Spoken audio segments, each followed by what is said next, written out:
It's time for Fibber McGee and Molly.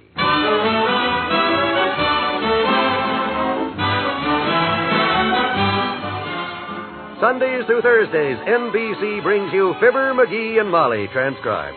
The show is written by Phil Leslie and Ralph Goodman and directed by Max Hutto.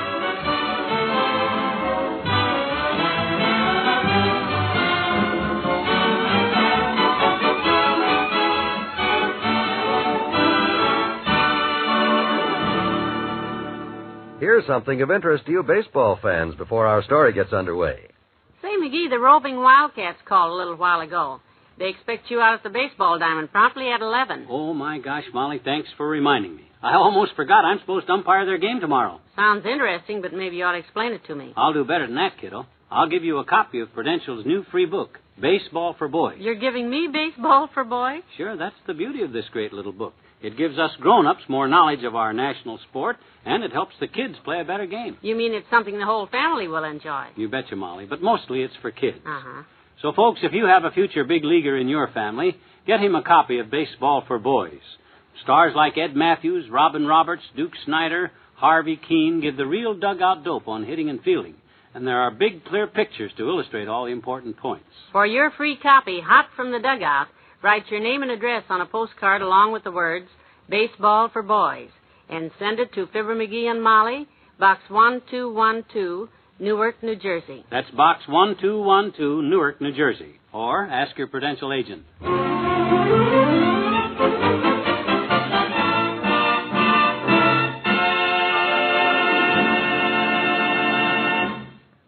The average householder's average day is made up of little things, little unimportant everyday occurrences. For instance, Mrs. McGee walks through the living room at 79 Wistful Vista with a determined look, and her husband says, "Where are you going with that fly swatter, kiddo?" Oh, there's a darn annoying fly in here somewhere. I've been hearing it all morning. Shh. There it is. Yeah, sounds like a big one. Horsefly, maybe. Well, you just sit right there. As soon as it lights, I'll get Ah, it. let me do it, Tootsie. That kind of work is not for women. Let a man take over. Oh, don't be silly. I feel lots of flies. There it goes. It's trapped in the window. Yeah, give me the fly swatter. I'll handle that, baby. Never Miss McGee, they used to call me. Or, during the picnic months of July and August, One-Shot McGee. Because once I got on the trail of a fly... Oh, good heavens. What's the matter? Look, it isn't a horsefly at all. It's a bee. Huh? See it on the window pane? It's all yellow with stripes around it.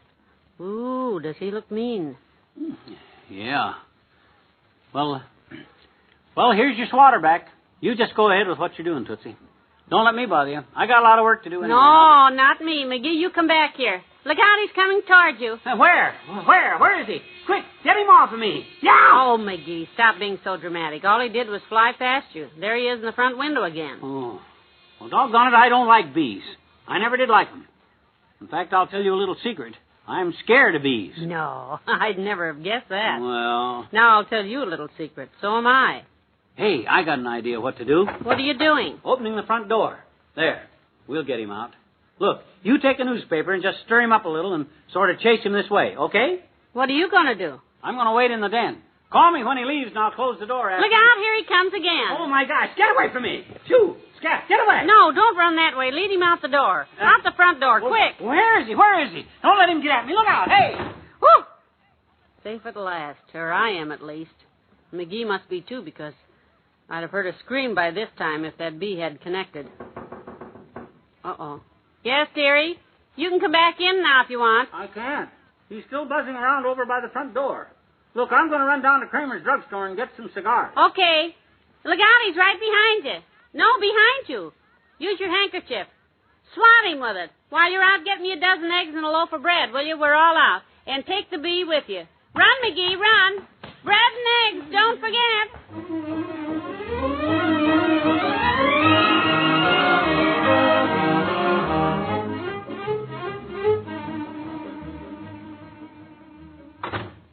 It's me, kiddo. I'm back. Good. Here's your eggs and bread. Thanks. What's the matter? What are you chuckling about? I can't help thinking about that stupid bee. You know how I got rid of him? No, how? Well, I just pulled the oldest trick in the world. I raced off the porch to the gate, see, and then stopped real sudden, see, and ducked. And off he went up the street. No. Yeah. Dumb bee.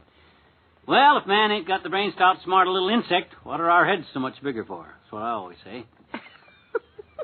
That's a good question. Now, if you'll follow me, what is that in the window? That dumb thing with the tiny head? Oh, no. How'd he get back in?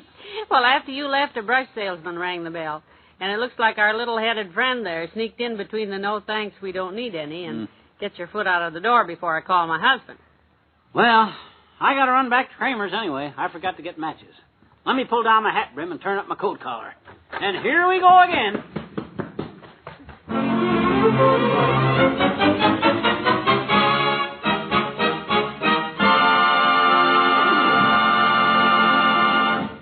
There's more fun with the McGee's shortly. What do viceroys do for you that no other filter tip can do? Do for me? Do for me? Yes, ladies and gentlemen, what do viceroys do for all smokers that no other filter tip can do? Here's the answer. Only Viceroy gives you 20,000 filter traps in every filter tip to filter your smoke, while the rich, rich flavor comes through. You said it. These Viceroys taste even better than cigarettes without filters. And it's so nice not to get annoying bits of tobacco in my mouth or purse. Next time you hear the question, what do Viceroys do for you that no other filter tip can do? You know the answer. Only Viceroy gives you 20,000 filter traps in every filter tip to filter your smoke, while the rich, rich flavor comes through. Smoke Viceroys. Get 20,000 filters. Get richer, smoother flavor.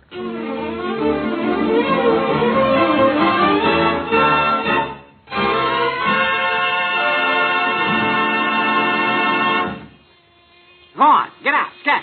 Shoo!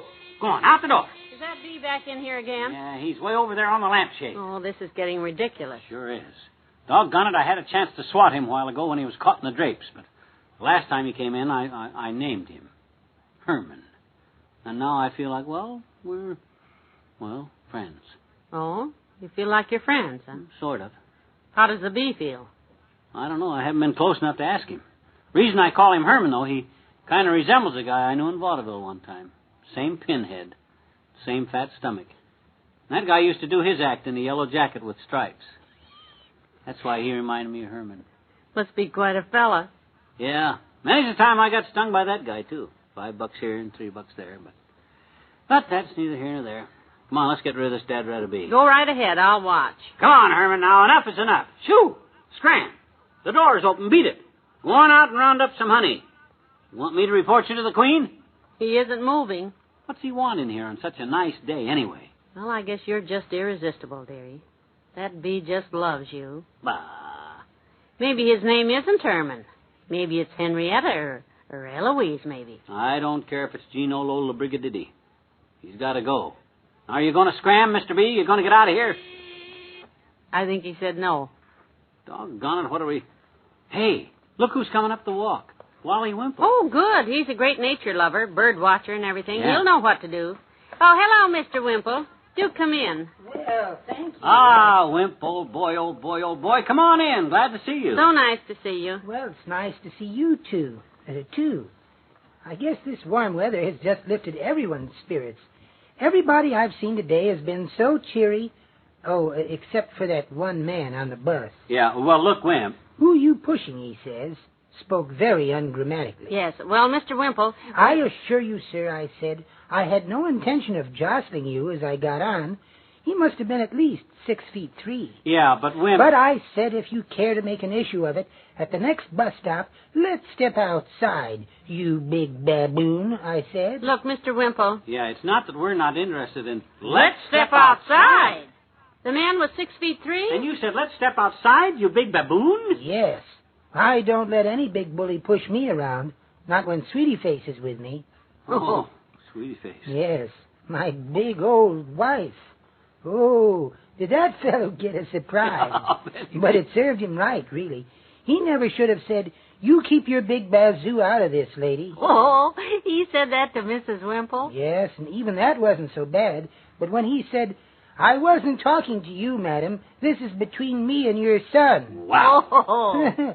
I can still see the strange, startled look on his face as he sailed head first out the window, which luckily I opened for him just in time. Well, now, look, Wimp, there's something we want to ask you. Yes, McGee and I have a problem, and, well, we know you can help us. Oh, I'll be glad to help. I was just saying to Molly, now, Wimp's a bird watcher, a nature lover, I said. Yes, Mr. Wimple. You know all about the birds and bees, don't you? Oh, yes. My mother told... I beg your pardon? You see, Wimp? Hey, there he goes, Molly. Hey, look, he went. Out the door. He's gone. Thank heavens. Oh, boy, what a relief. I slammed that door so fast I almost caught his tail in it. Ah, peace at last. Oh. Well, will somebody please tell Oh, me... you don't know what we're talking about, do you, Mr. Wimple? You see, we've had a bee in the house all day. A bee? Oh, well, in that case... Yeah, been giving us a heck of a time, Wimp. You know, they sting like everything, and we kept putting him out. But he kept coming back in again.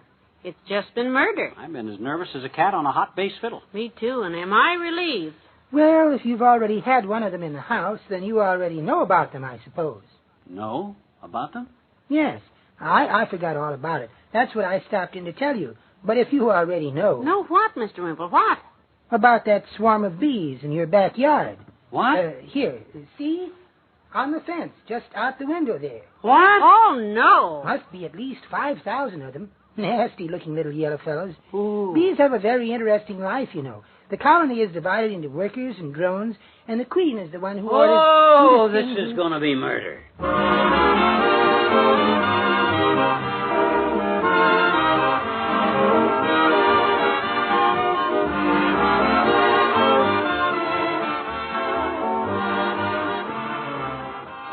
We'll say goodnight to Fibber and Molly in a moment. Emphasis on the informal best describes the Dinah Shore and Frank Sinatra shows heard on NBC. Dinah, with her warmth, appeal, and beauty, has a way with a song. Whether the tune is a ballad, one that's torchy, or has a beat, Dinah comes up with her own interpretation in this wonderful quarter-hour music fest. You'll know why the Dinah Shore show has been called tuneful, terrific, when you listen to this program. For musical entertainment at its finest, hear the Dinah Shore Show each week on NBC. Keynoting informality, there's Dinah's counterpart, Frank Sinatra, doing a stint on his own program. Frankie blends the sound of his voice with the playing of records, both old and new, and takes a change of pace along the way to stop and chat informally with a number of guests, or to make his own observations on things in general. You'll enjoy these two musical treats, the Dinah Shore Show and the Frank Sinatra Show, heard on NBC. One more reason why NBC leads the rest with the best in radio entertainment.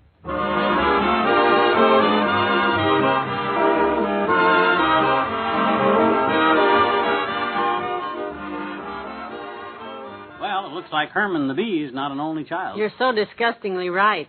I've heard of triplets and quadruplets and quintuplets, but what do you call 5,000 bees that all look exactly alike? Trouble, kiddo. Plenty of trouble. I called the police department, and they told me what to do first thing in the morning, and oh, brother, do I dread it. What is it? What'd they tell you to do? Call City Hall and ask them who's in charge of getting rid of bees. You know what a mess that is when they start passing the buck down there at that City Hall. Well, we'll see tomorrow. Before we go up to bed, be sure all the windows are closed and locked. That bee's not going to get in here again. Uh-oh, you can lock the windows if you want to, kiddo. I'm going to pull the covers over my head. Good night. Wait for me, McGee. Good night, all.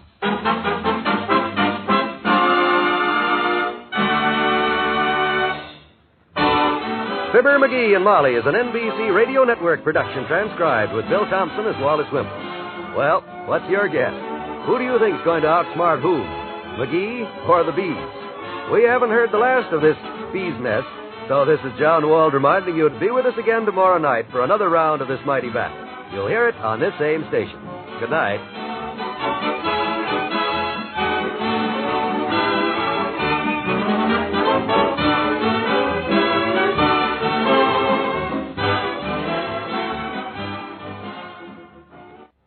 Join Gildersleeve and all his friends tonight on the NBC Radio Network.